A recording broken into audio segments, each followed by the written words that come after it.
In modern history, few operations were as daring, audacious, and sophisticated as the theft of 5 warships from the heart of France on Christmas night, 1969. It wasn't about gunfire, but deadly silence, not brute force, but intelligence and determination. Embargoed, isolated, and betrayed by its closest ally, Israel faced a grim choice: accept defeat or rewrite the rules. And they chose the latter. Under the guise of Norwegian engineers, over 80 Israeli naval officers quietly infiltrated the port city of Cherbourg. They lived as civilians, dined in local cafes, shook hands with locals, and each night trained in the shadows. Every engine, every map, every detail was prepared to perfection for one single night, the night of escape. No radar, no radio signals, no lights, only rain, wind, and 5 steel vessels silently pulling away, plunging into stormy waters with one belief: they must return home at all costs. Years later, those very ships would write a new chapter in the history of modern warfare, when they destroyed the Syrian and Egyptian fleets in minutes, using a weapon no one had anticipated: Israel's Gabriel missile. This was more than a spectacular breakout. It was a symbol of survival, a silent declaration to the world: when the rules are no longer fair, we'll rewrite them.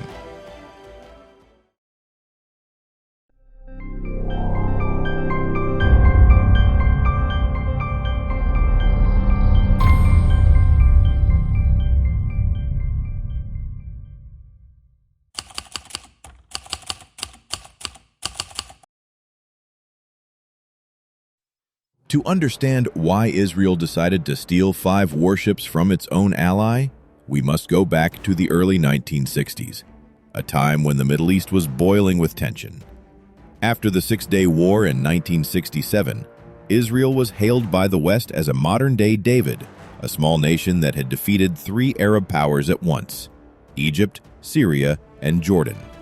The victory, swift and decisive, lasted only 6 days. But its consequences would be long-lasting. The arch-world's hatred for Israel deepened, and the international community began to split.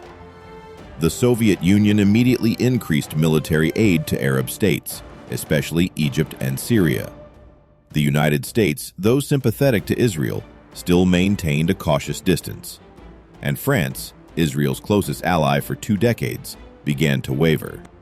Between 1956 and 1965, France had supplied Israel not only with weapons, but with highly classified military technology, from Mirage 3 fighter jets to nuclear research support.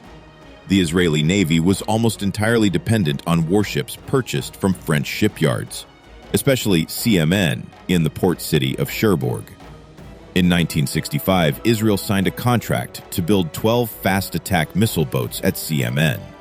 These vessels were small, around 250 tons, but extremely fast and capable of carrying the Gabriel missile, Israel's homegrown weapon designed to sink much larger ships. The first 7 boats were delivered quietly. The remaining 5 were nearing completion when new conflict erupted in Lebanon, and Israel once again became a global lightning rod for criticism.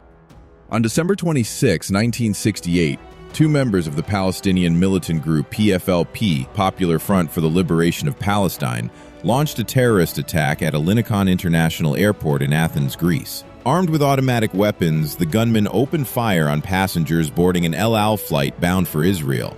1 passenger was killed, many others wounded. The attack shocked Europe and ignited public outrage in Israel. The Israeli government didn't wait for apologies or international tribunals. It responded within 48 hours. On the night of December 28, 1968, a unit of Israel's elite Sayeret Matkal commandos infiltrated Beirut International Airport and destroyed 13 aircraft belonging to Middle East Airlines, MEA, Lebanon's national carrier. No casualties, not a single shot fired, but the blow to Lebanon's political image was devastating. France, now positioning itself as the champion of moderate Arab world engagement, found itself in a diplomatic trap.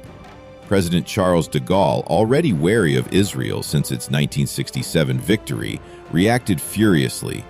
He declared, France will impose a total embargo on all weapons and military equipment bound for Israel, including those already under contract. It was a death sentence for Franco-Israeli relations. At that moment, the final 5 missile boats were docked at the CMN shipyard. Fully paid for, nearly complete. Israeli crews had already been trained. All that remained was a signature authorizing export.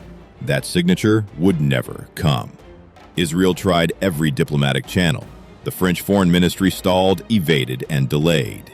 And the ships sat silent in the yard, lifeless shells. The government in Tel Aviv called it a political betrayal wrapped in diplomacy. The Israeli military was more blunt. We are out of options. If we can't take them the official way, we'll take them another way.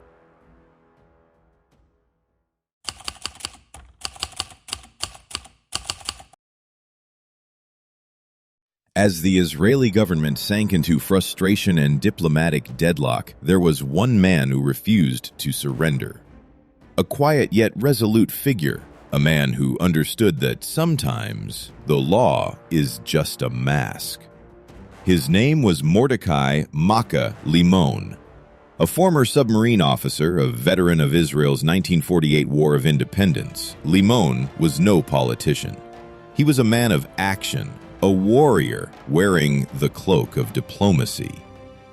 At the time, he was serving as head of Israel's defense procurement mission in Paris. From a modest office in an old Parisian building, Limon coordinated dozens of arms deals with France, ranging from missiles and radar systems to fighter jets. But when the embargo was declared, everything froze. The ships couldn't be exported, contracts were suspended, and the French? Silent, as if nothing had happened. Meanwhile, in Tel Aviv, Navy admirals kept sending urgent cables. When are we getting our ships back? Limon began to think differently. He realized France couldn't simply confiscate the vessels. Doing so would spark a legal firestorm. The boats didn't belong to France. They had already been sold, fully paid for. They were simply stuck, like a card left face down in a high-stakes game. So Limon asked himself, why not find a way to quietly draw them out? It was in this gray zone between what is legal and what is not that a daring plan began to take shape. To steal the boats without breaking the law. And the first thing Makkah Limon needed was a shell company. Starboat Incorporated.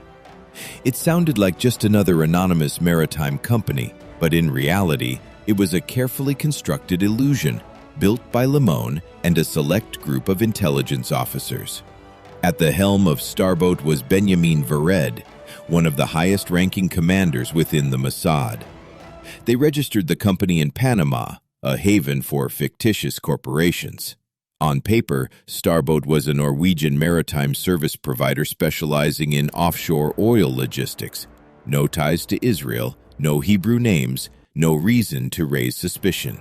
Starboat approached the French authorities with a proposal to purchase the 5 Sa'ar-3 missile boats, claiming they intended to convert them into offshore oil survey vessels. They argued that the technical specifications of the ships were ideal for their needs. To win the trust of the French, Limon and the Starboat representatives staged intense theatrical arguments during negotiation sessions, feigning disagreements over price, deliver technical terms. The act worked. Both sides eventually agreed on a clause that allowed the ships to be transferred directly to Starboat's port and to be operated by Israeli naval crews. The sales agreement between the Israeli government and Starboat Inc. was quietly approved, with the personal consent of French Defense Minister Michel Debré, because technically it was a civilian transaction and thus not covered by the embargo. But behind this company was a sophisticated masquerade. Over 80 Israeli naval officers were hand-picked, many with engineering backgrounds or prior experience on missile boats. To maintain secrecy, the Israeli teams had to disguise themselves as civilians, splitting into 2 groups and traveling as tourists to various destinations across Europe before converging in Cherbourg. On December 23rd, a total of 80 Israeli naval officers arrived in the city and quietly dispersed into different neighborhoods and hotels. They were trained in absolute secrecy, split into small, isolated teams. Each adopted a false identity: Norwegian engineers, marine technicians, or diesel engine consultants. They arrived in Cherbourg on separate flights, stayed in scattered guest houses or short-term apartments. No one wore uniforms, no one spoke Hebrew in public, and under strict orders, no interaction outside of training. However, there remained one critical concern. The sudden roar of military engines at midnight could easily alert French authorities. To counter this, Colonel Hadar Kimhi, the operations field commander, issued a clever order. Israeli crews were instructed to start the engines every night leading up to the escape, so that the sound became familiar background noise for the residents of Cherbourg. So that on the night of the escape, when the engines roared for real, no one would bat an eye. Limon knew they had only one shot. If it failed, Franco-Israeli relations would collapse, and the sailors involved could face prison. But he also knew, if it worked, it would become legend. Mossad director Meir Amit later reflected on the extreme risk of the mission. All it would have taken was a single French policeman wondering why so many Jews had shown up in Cherbourg during Christmas, and the whole operation would have collapsed, he recalled. Before departure, the missile boats required large quantities of diesel fuel and food to sustain the crew during the 8-day journey back to Israel. But gathering supplies in bulk would have raised suspicion. So the sailors slowly stockpiled fuel and provisions in small batches over several days, blending in with routine activity at the docks. By the night of December 24th, all 5 boats were fully fueled and stocked, ready for the long voyage home. In addition, Israel arranged for covert refueling ships to be positioned in advance, one in the Bay of Biscay and another near the Strait of Gibraltar, to support the Sa'ar 3 flotilla on its return across open waters. By mid-1969, the atmosphere in Cherbourg began to shift. This quiet little port city suddenly became the stage for a spy drama no one knew they were watching. The Israeli officers, disguised as Norwegian engineers, were now familiar faces around the port. They went grocery shopping, drank coffee, greeted neighbors in French. No one suspected these men had once operated real missile systems. Some were even invited to dinner by locals or asked to join weekend fishing trips. One member of the group quietly studied French every evening to improve his cover.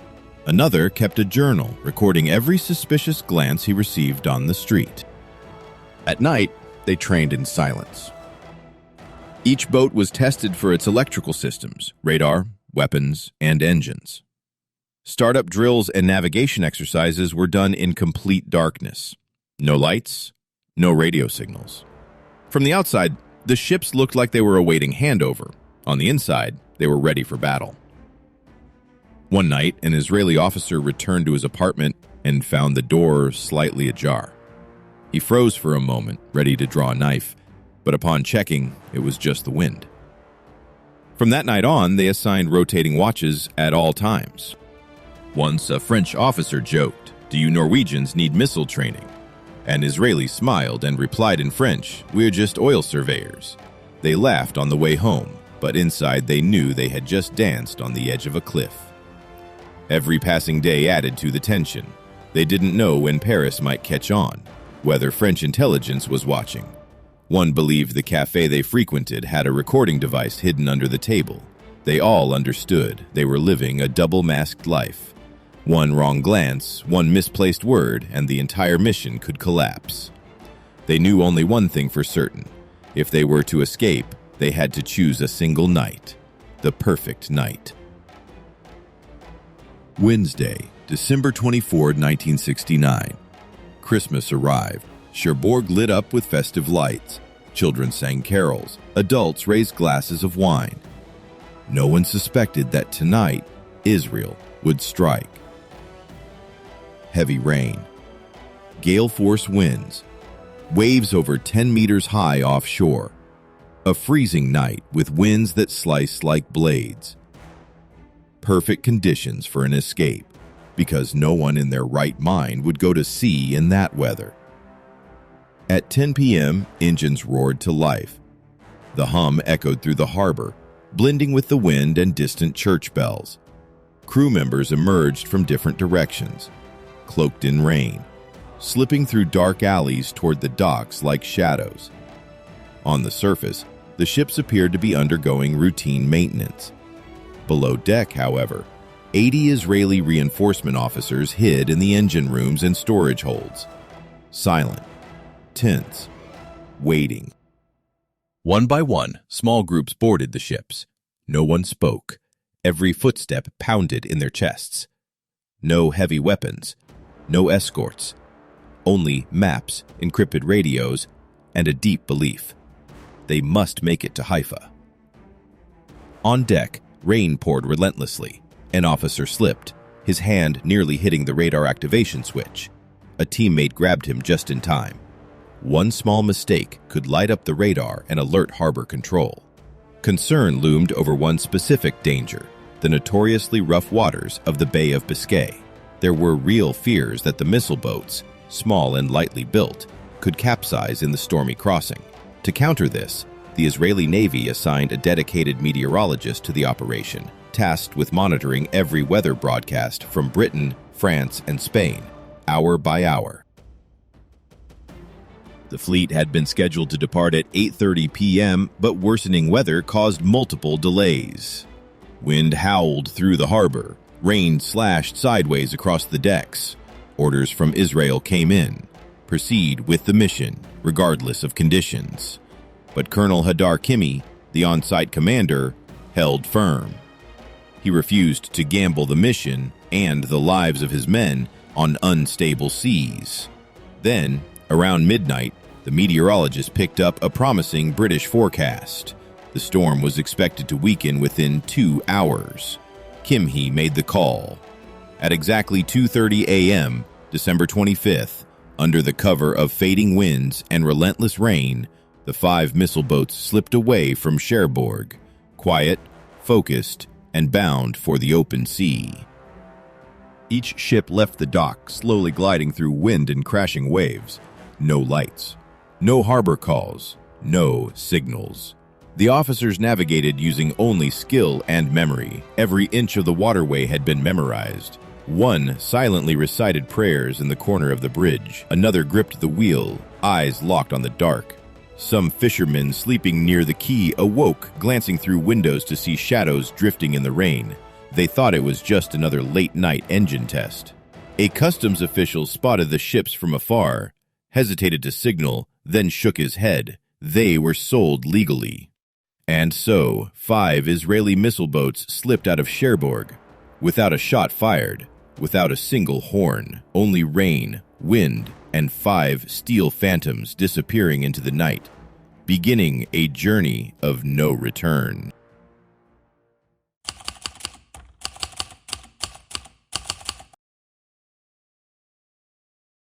The convoy passed through the English Channel and into the Atlantic Ocean. Northwest winds battered them, icy waves hammering the bows like sledgehammers. On board, everything rattled. Some officers suffered severe seasickness. Not everyone had faced open-sea storms, especially not on high-speed, lightweight missile boats. Though capable of 35 knots, rough weather forced them to slow to around 28. Limon calculated that without stopping, they could reach Haifa in 6 days. But that was theory. In practice, the route had 3 major legs: Cherbourg to western Spain, through the Strait of Gibraltar, into the Mediterranean and Haifa. Fuel was the biggest concern. Each ship held enough for only 2/3 of the journey. Israel had dispatched 2 disguised fuel tankers flying Liberian flags, positioned in international waters off Portugal. The first refueling took place on the second night at 39 degrees north, 12 degrees west. Seas still rough, 5-meter waves. The ships drifted as fuel barrels were winched across ropes. One officer slipped, hitting the rail, nearly overboard. Everyone held their breath. One boat's engine clogged with oil, requiring a 2-hour fix. The others lit emergency beacons, prepared to tow if needed. No one slept. No one spoke, except for combat orders. The tension was electric. By the fourth night, they neared Gibraltar, a dangerous choke point. The British Navy patrolled the area heavily. A British destroyer appeared on radar, cutting across their route. An Israeli officer hailed them. A British voice responded, "Civilian convoy, is it?" The Israeli replied calmly, "We're commercial vessels operating for Starboat Inc." Silence. Then came the reply, "Bon voyage." No one dared breathe. When the British ship's lights vanished beyond the horizon, one Israeli officer quietly wrote in his log, "Luck still walks with us." As the 5 missile boats disappeared beyond Cherbourg's horizon, a political storm erupted in Paris. The first reaction was disbelief. No one could fathom it. A bold, calculated operation carried out in the very heart of France. Within hours, as the fleet vanished from radar, breaking news flooded TV screens and front pages. Words like betrayal, deception, and collapse dominated the headlines. The French media exploded. The Figaro called it a slap in the face of the Republic. France Soir ran with the great escape of the century. Editorial cartoons flooded newsrooms. Port guards shone sleeping at their posts. Israeli boats sailing under the moonlight. Evening news shows opened with animated graphics tracking the ship's route, as if narrating some fictional invasion. French authorities had no idea what had happened until nearly 12 hours later, when a British reporter visiting Cherbourg noticed that all 5 SAR 3-class missile boats were gone without a trace. The shockwave reached Paris within minutes. Defense Minister Michel Debré, furious, proposed an extreme response: scramble fighter jets to hunt down and sink the vessels at sea. But France's chief of defense refused outright, citing potential legal and security disasters. Prime Minister Jacques Chaban-Delmas also opposed the move, warning that a military strike would escalate the crisis and turn France into an international laughingstock.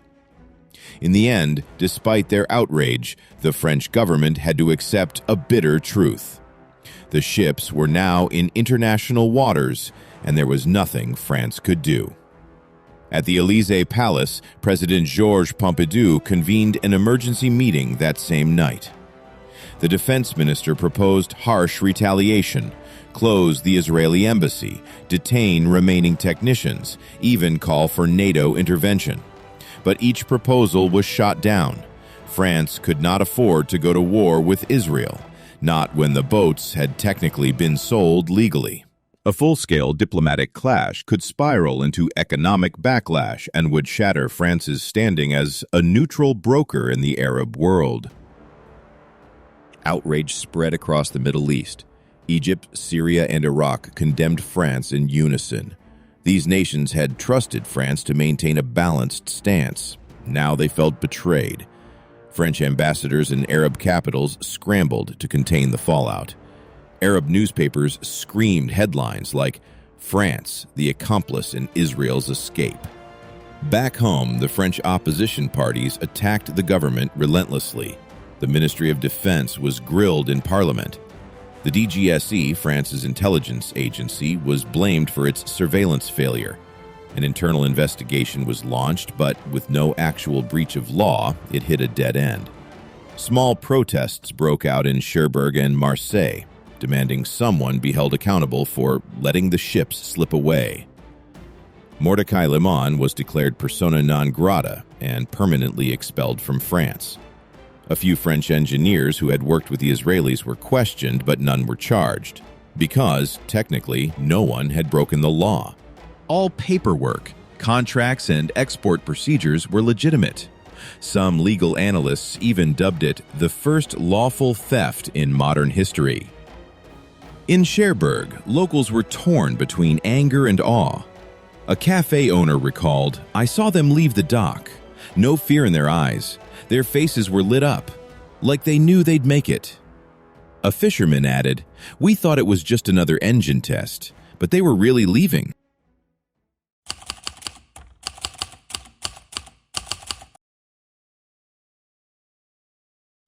When the 5 boats finally reached the port of Haifa in late December 1969, they brought not only a sense of relief, but also the strategic hopes of an entire navy. No fanfare, no parade, no marching bands, but in the secret warehouses near the docks, the real celebration began. Radar systems were unpacked, electronic warfare modules were calibrated, and above all, one weapon, unknown to the Arab world at the time, was loaded into place: the Gabriel missile, Israel's very own ship killer. The Norwegian engineers, the contract mechanics, dropped the disguise.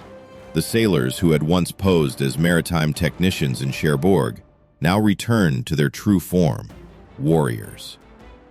They knew every fuel line, every control system, because they had lived with these boats, risked everything to bring them home. Maps were pinned to metal walls, tactical drills mapped out, and red lights lit up the command centers each night, simulating surprise attacks. Training ran deep into the darkness. Interception maneuvers, jamming sequences, counter-targeting tactics rehearsed again and again.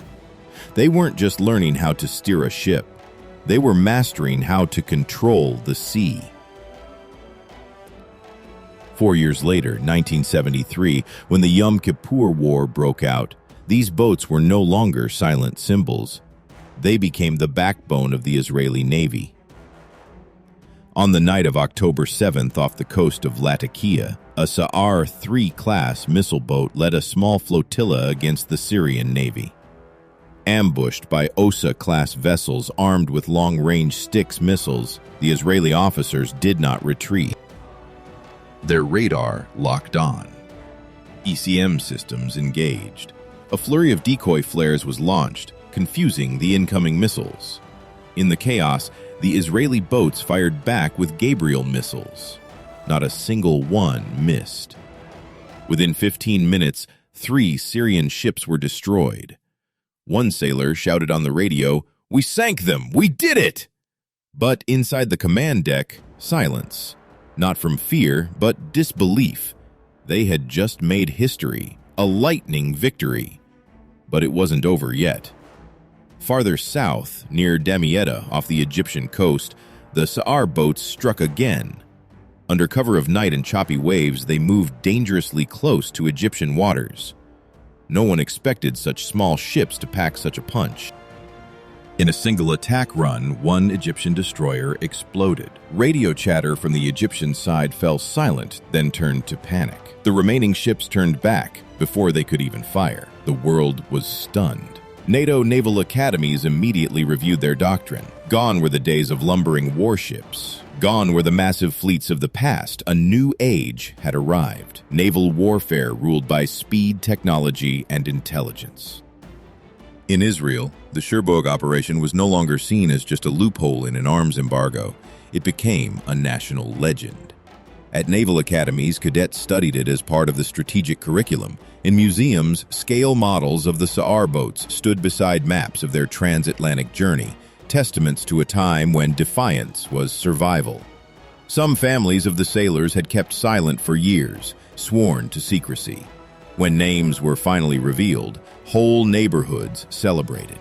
A bookstore owner near the naval base said, "I sold him newspapers every day.